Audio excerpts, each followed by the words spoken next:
Information, Communication and the Digital Economy Cabinet Secretary William Kabogo has called for responsible and ethical use of media. The CS said that despite the freedom the various platforms enjoy, they should always strive to report fairly and accurately in an era where misinformation and disinformation are rampant.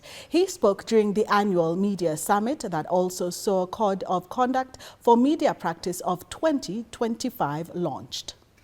The annual Media Summit of 2025 was held under the theme Public Interest in the Era of Technology, Media Accountability and National Values. The summit provided a platform for various players in the sector to advocate for the rights of journalists and freedom of press. In order for the media to sustain the current momentum, they need to be allowed access to critical information held by the state and the private sector. Let us pay attention to the welfare of journalists as a critical subject to ensure that there is fair pay and better terms and conditions of service. The media was urged to harness the opportunities in the world of technology to complement their work. African countries have already begun integrating AI into their newsrooms. In Kenya, conversations have started, but we must move with speed. At KBC, we are using apps, live streams, and X to share stories from Wajir to Webuye. Technology helps, but it can also tear us apart if we are not careful. That's why we need a media that's not just tech-savvy, but value-driven and tells stories that inspire trust. Information, Communication and the Digital Economy Cabinet Secretary William Kabogo underscored the need for the media to always uphold ethical standards in reporting. The role of media is not just to inform. It is to uphold truth, reinforce national values, and defend the public interest.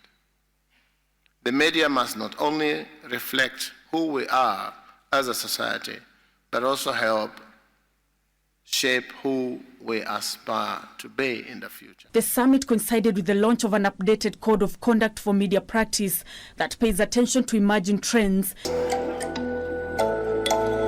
including ethical use of artificial intelligence in journalism. But now this code moves further and talks about how to manage to process data, how to utilize technology, that now we're talking about artificial intelligence, generated images and voices and all that. Kabogo emphasized the government's resolve to revitalize the national broadcaster KBC.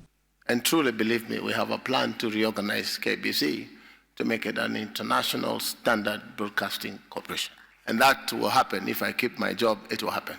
According to the State of Media survey by the Media Council of Kenya, 58% of Kenyans have trust in the media, with the Kenya Broadcasting Corporation ranking second among the most trusted media outlets for information in the country. According to the survey, television remains the most consumed medium, with 26% of respondents reporting consuming it in the past week. Social media follows closely at 24%, while radio accounts for 23% of usage. The survey was conducted between the 6th to 13th of May 2025 and involved 3,714 respondents across the 47 counties. Nancy Okware, Prime Edition.